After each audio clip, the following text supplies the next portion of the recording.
Sports, ano agad laro Ano mo na agad, may isip mo, gaming. Totoo. Yun talaga number 1 na tatatak sa isip mo.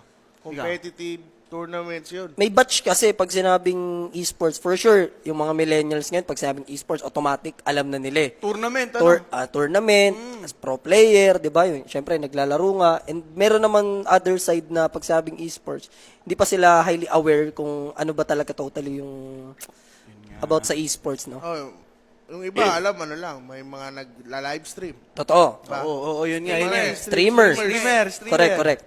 Iba, vlogger, yeah. Iba kasi yun Iba yung vlogger sa streamer, sa esports. Yung esports, sobrang lawak Sobrang nun broad So, kumbaga pag sa yung esports, malawak yun. Hindi lang isa lang Na branch, no? na branch yun. Tsaka more on pag esports, matic computer games. Yan. Kumbaga hindi man natin binabaliwala yung mga cellphone games.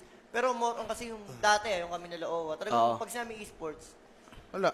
computer games. Computer, talaga, yun automatic. lang. Hindi lang Dota, hindi lang CS, marami pang... Yan kasi lawak naman Malawak Tsaka Even dati- consoles, di ba? Oo, consoles yun. as well. Dati kasi wala yung phone, wala yung mobile. walang mobile. Diba? So, hindi mo siya mako-considered na esports. Hindi. Dati, Dati. Yung mga nakaraan. Pero yun nga, syempre, nandun na lang din tayo sa dati. Kayo ang batigan dyan.